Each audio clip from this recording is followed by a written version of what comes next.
Hello, welcome to this episode where we discuss stylistic devices found in an incident in the park by Meja Mwangi. The story is rich in stylistic devices, but I will only pick a few. The title itself is an understatement, as what is the incident that happened is the death of a human being. The writer downplays the murder by calling it an incident. This is appropriate because at the end we will see that even the police officers, downplay the whole thing by lying to their conscience that the person who has been murdered is a thief. And even the loafers will come to terms with whatever has happened to pacify their conscience and, just let it slide like it was just a minor thing because it was just a thief who was killed.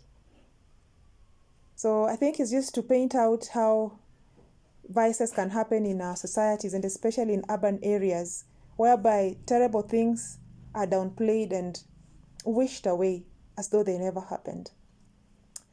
All right, so the first stylistic device that I want to discuss here is symbolism. Symbolism has been used by the author to advance the theme of neocolonialism, mainly. In the story, the big fish has been negatively connoted to represent African elites who mistreat African poorest. In the pond, there is the largest fish with black and pink blotches. He is a terror to the small fishes. He is an African elite who goes after the spoils while harassing the poor, like a corrupt will dealer. The elites in the story are represented by the corrupt police constables who harass the fruit dealer and leading up to his death. The fact that they downplay the death of the fruit vendor by labeling him a thief proves this. Also, how can the authority, including the inspector, tolerate mob justice? The minions of the judge, represented by the constables and the police officers, end up participating in the death of the poor fruit vendor. There is a kingfish who could represent the colonial masters. The loafers and the strangers are not so sure if the kingfish exists. This is because, though the colonial masters are gone, they continue to rule, albeit incognito. Then we have fish as a symbol. The loafer says that humans are just like fishes. On a deeper level, the fish being talked about here are the poor, low-class people, in particular the ones at the park.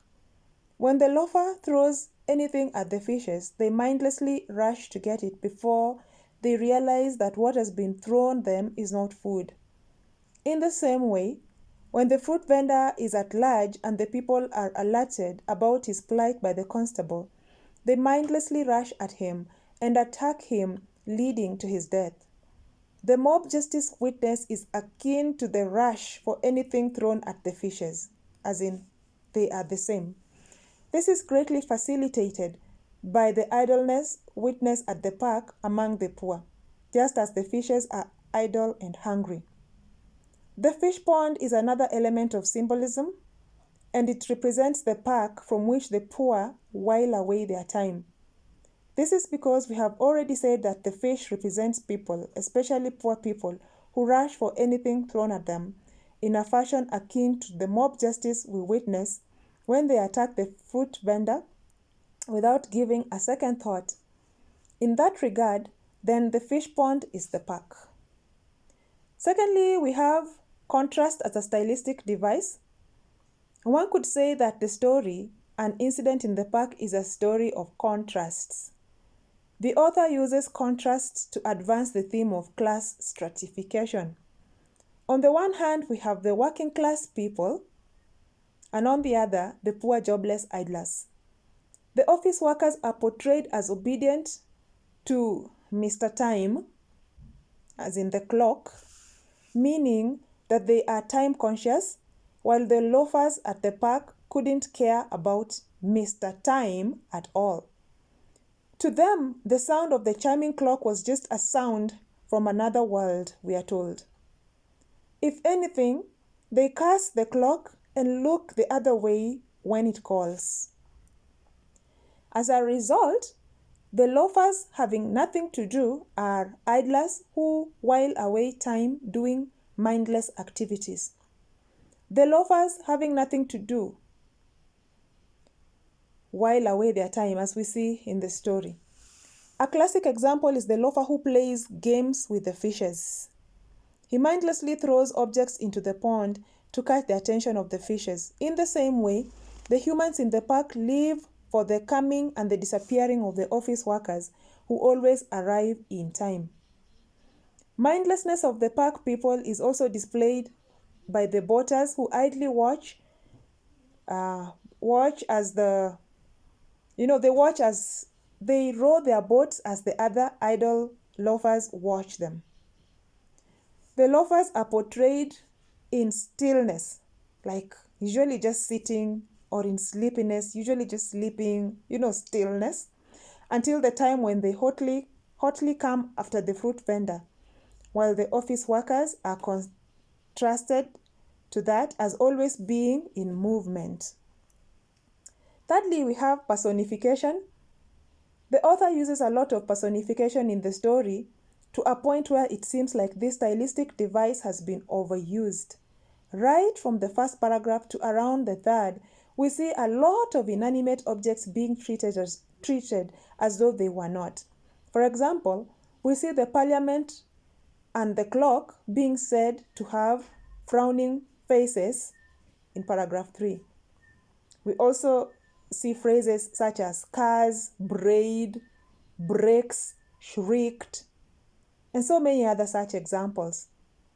These contribute to vivid description of scenes and things in the story, which really actually make the story interesting. Right? Lastly, but not least, we have metonymy, whereby we see that there is a heavy use of metonymy. Metonymy, whereby certain figurative words are used to substitute certain objects that are closely related to them. For example, let me give you an example so you can understand. Since the office workers always arrived in time at the park as a crowd all at once, the author chooses to refer to them as the dam or a dam that has burst. You getting the picture? Sometimes the author calls them the flood, because they just fall all at once like sheep.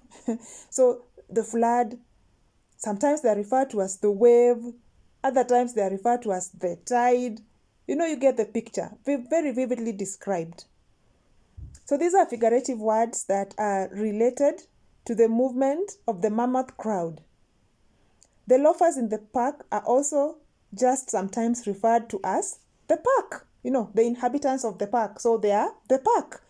So using a word that is related to the activities that are going on to refer to those words. I don't know if you're getting my point.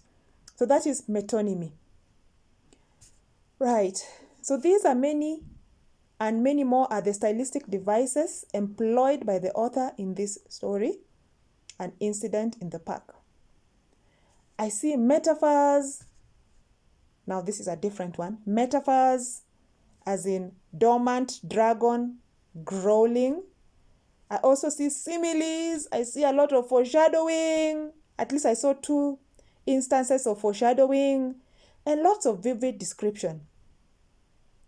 Can you find them from the other story? Can you find metaphors, similes, foreshadowing, vivid description? Which other stylistic devices can you spy from the story that I have not mentioned here? Well done. With that, we have come to the end of the analysis of the short story by Meja Mwangi known as An Incident in the Park, found in A Silent Song and Other Stories by Siundu.